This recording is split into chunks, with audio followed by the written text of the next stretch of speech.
गणपति बप्पा के आगमन से पूरा देश खुशियों से झूम उठता है। लेकिन मुंबई में इसकी रौनक कुछ खास होती है। यहाँ गणेश चतुर्थी सिर्फ एक त्योहार नहीं बल्कि एक जज्बा है। और यह जब बात मुंबई की हो तो लाल बाग का राजा का नाम सबसे पहले आता है।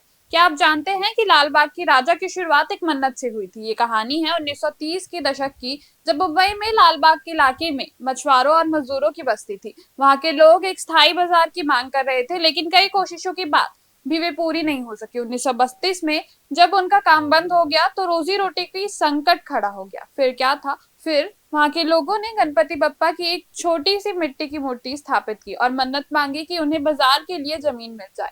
भगवान ने उनकी सुनी, स्थानीय लोगों की मेहनत से जमीन मिली और 1934 में लाल बाग का राजा की पहली झलक लोगों को देखने को मिली। सिर्फ 2 फुट ऊंची एक मिट्टी की मूर्ति, लेकिन फिर तो हर साल बप्पा की मूर्ति और उनका पंडाल और भव्य होता गया। हर साल नई थीम, नया रूप। लाल बाग का ये राजा सिर्फ एक मूर्ति नहीं, वो हर साल भारत के इतिहास, संस्कृति, समाज को दर्शाते हैं। कुछ यादगार सालों की झलक। 1942 में भारत छोड़ो आंदोलन के दौर में बप्पा सत्याग्रह के रंग में नजर आए थे। आजादी के बाद लाल बाग राजा किसान के रूप में दिखाई दिए।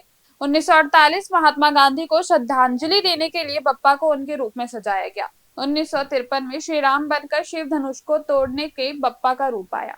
1958 में श्री कृष्ण के सारथी रूप में अर्जुन के साथ बप्पा दिखे। 1964 में पंडित नेहरू के निधन पर बप्पा के चरणों में श्रद्धांजलि दी गई। 1969 में भारत के अंतरिक्ष यान और इसरो की थीम के साथ रॉकेट उड़ते गए।